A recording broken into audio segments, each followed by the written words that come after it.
Yeah.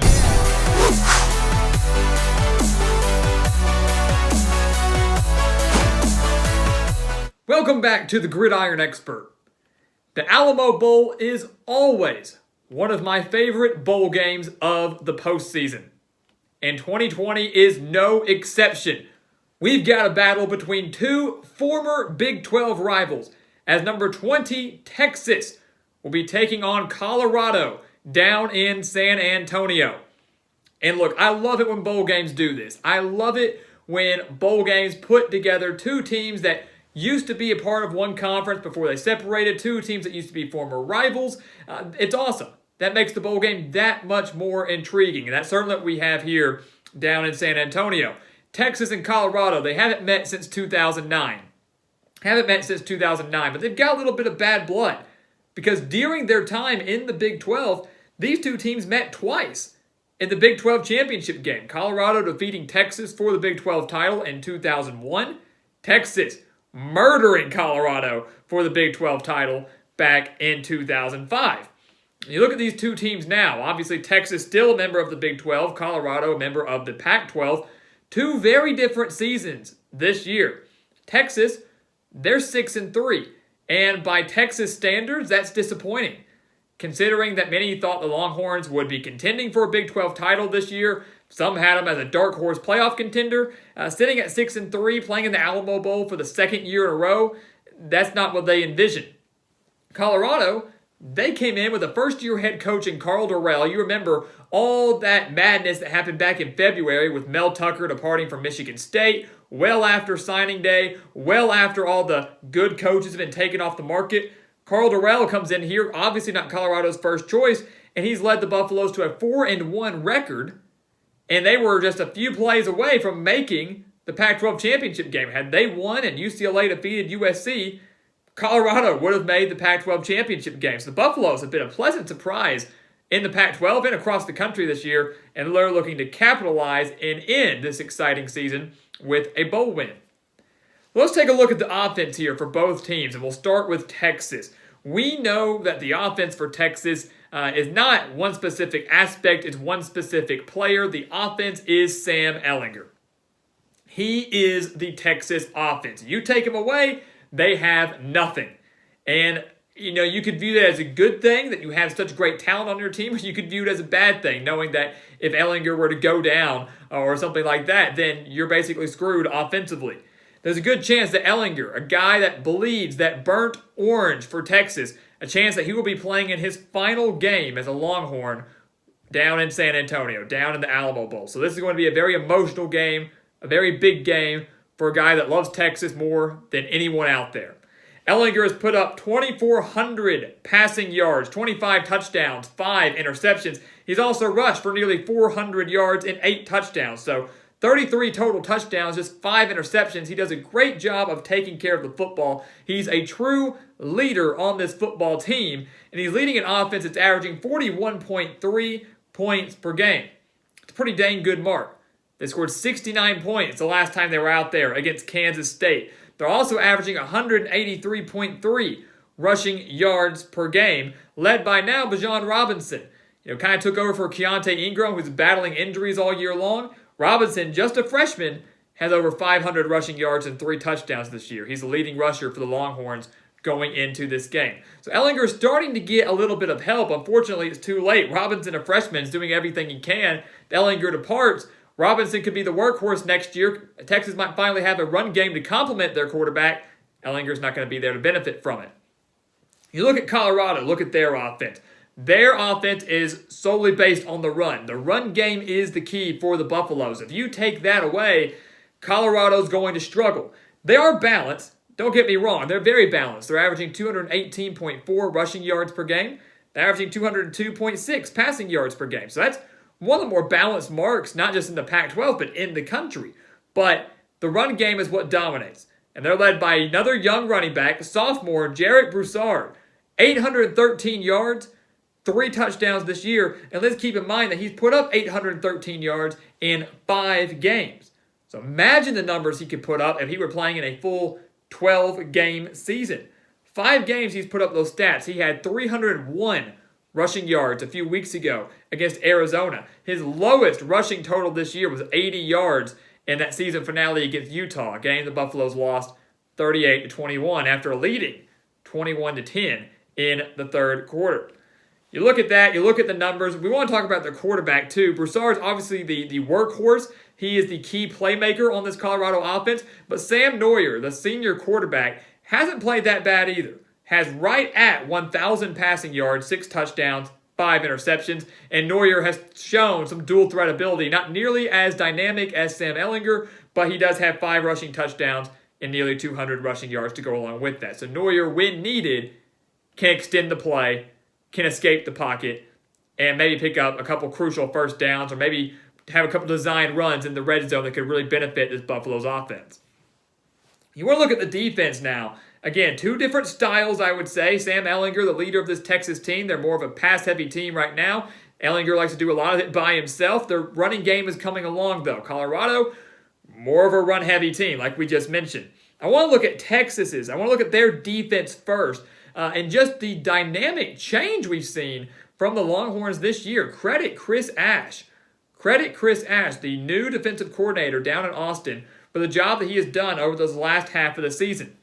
In the first 4 games of the year for Texas, the Longhorns were allowing an average of 36.4 points per game. Horrible, horrible defense.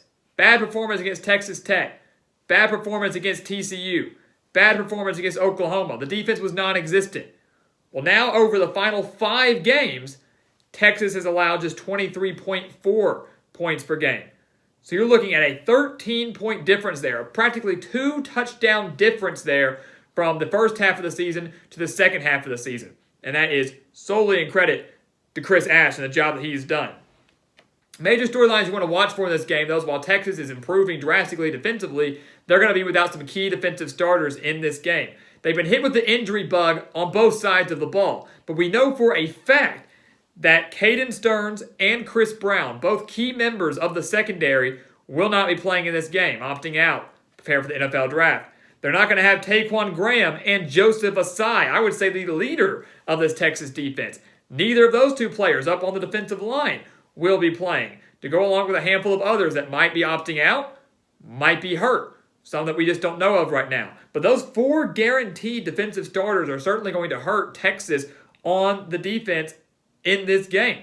Because Colorado, again, is no pushover. Those 4 players, guys, have combined for 175 tackles so far this year. Those are huge, huge losses and something that Colorado certainly will try to exploit. When you look at Texas and the numbers that they've put up so far this year defensively, it's not good to know that 2 of your big defensive backs, 2 of your cornerbacks and safeties are going to be out, and you're allowing 274.2 passing yards per game. The fact they've been relatively generous against the pass is not encouraging when you know that your secondary is going to be pretty dang depleted. The one thing Texas does have going for them, and this is why facing Colorado might not be such a bad thing, is the running defense has been better than expected. Texas has allowed just one 100-yard rusher in their last 5 games. And that was Deuce Vaughn in their season finale against Kansas State. And let's again keep in mind that Vaughn had a great day. Texas still won by 28. So the rushing defense is getting better and better. Ehlinger might try to win the game through the air, but can he do it? Colorado, look at their defense. Mel Tucker was a defensive-minded coach. He wanted to instill that during his time in Boulder, and he had 1 year to do it before he jumped ship to Michigan State. Carl Dorrell trying to kind of implement the same thing, but not fully. I think you've seen a more drastic change on the offensive side of the ball than you have defensively. Colorado's allowing 27 points per game. They're allowing 220 passing yards per game, 156.8 rushing yards per game. The couple of key numbers I'm looking at here, though, are first off, what happened last time Colorado was out on the gridiron. Last time Colorado was out there on the field, they got torched by Jake Bentley, had 240 yards and 2 touchdowns, the quarterback for the Utah Utes, and they got torched by Ty Jordan, the running back for Utah, who had 147 yards and a couple of key touchdowns in that game as well. Again, Colorado was up 21-10, lost 38-21. So they got torched last time out. How does that defense change and adjust against an offense that certainly is going to be more dynamic, I think more difficult than that of Utah? The second thing is Colorado has struggled to force turnovers this season. They have forced 8 turnovers so far, 4 interceptions, 4 fumbles. Let's keep in mind that half of those, 4 of those turnovers, came against UCLA in their season opener. So 8 turnovers all year long, half came in one game. That means they've had 4 over the last 4 games? 4 turnovers in the last 4 games? That's really not all that impressive. They've got to find a way to take the ball away from Texas. If not, it could be a long day for this Buffalo's defense. So let's go ahead and take a look at keys to the game. I want to say, what can Colorado do? They're heavy underdogs. We know that. Heavy underdogs going into this game against Texas. What can Colorado do to come in and pull off the upset? They've pulled off a handful this year. They've surprised everybody this year. Why not add one more surprise to end the season? What can Texas do to win this game? That's another key there. They're favored to win. They need to win. They've announced that Tom Herman is coming back next year. They didn't want to. Don't lie, Texas. You didn't want to keep Tom Herman. You were going after Urban Meyer. And when Urban Meyer said no, you were like, we have no choice. We'll keep Tom Herman. So he's coming back, win or lose this Alamo Bowl, but you need to win it to carry some momentum into 2021. Keys for Colorado. Let's start with them. First off, fix the turnovers. Not fixing it on the defensive side of the ball. That would be one key, but fixing it on offense. Colorado has committed 6 turnovers in their last 2 games. They committed 3 against Utah. They committed 3 in the game before that. So they've committed 6 turnovers, 3 in each of their last 2 games. That's a problem. Sam Ehlinger has got to take better care of the football. He's been a major reason, a major source for these turnovers on the offensive side of the ball. If you turn the ball over to Texas, a depleted Texas defense, I should add, Sam Ehlinger is going to make you pay for it. The Longhorns are going to get points out of it. You cannot afford to do that down in the Alamo Bowl. The second thing for Colorado is you need to put together a full 60 minutes. And what do I mean by that? Colorado, so far this year, again, they're 4-1. They've played 5 games. But they've either started really fast and then finished slow to the point where they almost blow their massive lead, or they have started really slow and finished strong. And examples of that, they were up 35-7 against UCLA. They only beat the Bruins 48-42, nearly blew that 28-point lead. They were up 21-10 in the third quarter against Utah. They lost 38-21. Look at Arizona, a prime example of starting slow. The Buffaloes, pretty decent favorites in that game against the Wildcats, maybe the worst team in the Pac-12. They were down 13-0 to Arizona, but they battled back and won 24-13. So they've got to find a way to play a full 60 minutes, a full consistent 60 minutes. Because let me tell you this, if you start slow against Texas, if you come out and you're down 13, 17-0, forget it. You're not coming back and beating the Longhorns. If you can jump out to a big enough lead, you might be able to hold on to it. Texas will battle back, but if you can jump out to a big enough lead, I have faith that Carl Durrell and his Buffalo squad can hold on to it and win a close game. So that's the key here. Play a full, consistent 60 minutes. Can't afford to only play 1.5 here. Texas, what's their key? First one for them is run first. Make yourself a run-first offense. Look at what Ty Jordan of Utah did against Colorado last time out. He torched them. He murdered them. So why not ride BIJAN Robinson a little bit early on? Take the load off of Sam Ehlinger a little bit and just keep feeding the ball to him. If the run game's working, don't stop. And when the run game works, what does that do? It obviously opens up the pass. And with an RPO-style offense, you keep feeding it to Robinson. Well, maybe you're going to fake it to Robinson, pull it, and then Ehlinger takes off along the right side.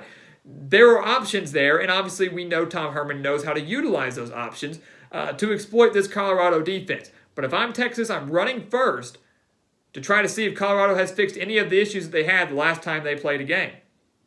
The second thing for Texas is the key defensive one is stopping the pass. Stop the pass. Look, Sam Ehlinger is not one of the greater quarterbacks in the country. He's not one of the greater quarterbacks in the Pac-12, but he's good enough to exploit what will be a weaker Texas secondary. This is a very depleted Texas secondary. A lot of young faces out there. So Sam Ehlinger is good enough to go out there and have himself a field day, assuming, of course, he can take care of the football. Texas needs to find a way to hone in on that, stop the pass, make Colorado one-dimensional. Yes, if you make them one-dimensional, you'll be making sure they only run the ball, which is their strength. But to me, honing in on the run is going to be a lot easier than having to try to stop both or honing in on the pass. All right, so make sure you make Colorado one-dimensional, stop that passing game, and then you can focus solely on stopping JAREK BROUSSARD, who obviously will be the workhorse and the main factor, the main guy that Colorado is going to rely on that offensive side of the ball. So a lot of keys in this one, guys. Very different, I would say, for Colorado and Texas. Each plays a different style of football. Each has had a very different path to this Alamo Bowl. So what is going to happen down there? What is going to happen down in San Antonio? I really think this is going to be a fun game. I love the Alamo Bowl, period. But I love it when any bowl game pairs former rivals, former conference members, even in-state teams against each other. I think it's awesome. So this would be a fun one. Texas making their second Alamo Bowl appearance in a row. Colorado making their first bowl game since 2016 when they made the Alamo Bowl before falling to Oklahoma State in blowout fashion. Here's the key in this one, guys. Here is the main reason that we are going to pick Texas to win the Alamo Bowl. Tom Herman, he's 3-0 in bowl games at Texas. Look, he might choke all day long in the big games, might choke all day long to Oklahoma, to TCU, to Oklahoma State, whoever it may be. He might choke all day long to them, but when it comes to the postseason, whether it's a New Year's Six bowl game or the Alamo Bowl or the Liberty Bowl, whatever it is, his teams show up. And I think Tom Herman's going to show up again. Usually we talk better, and usually Herman does better as an underdog in these type of games. He's favored in this one. Maybe he's going to choke as a favorite. I just don't see it happening. I think Texas, even with so many players opting out, so many players being hurt, they've got too much size, they've got too much talent, too much speed. They've played more games than Colorado. I think they own the coaching edge, despite how many people hate Tom Herman. I think they have the coaching edge in this one, and I do think the Longhorns finish a relatively disappointing 2020 campaign. They finish it strong. They send Sam Ehlinger out with a win, in theory, his final game as a Longhorn. Send him out on a high note, carry a little momentum into next season, one that is going to be huge for Tom Herman down in Austin. So guys, thank you so much for watching us here at the Gridiron Expert on YouTube. Make sure to continue to like, comment, subscribe, share our videos. Also make sure to check out everything down in the description below. We've got exclusive Gridiron Expert merchandise now. Make sure you check that out.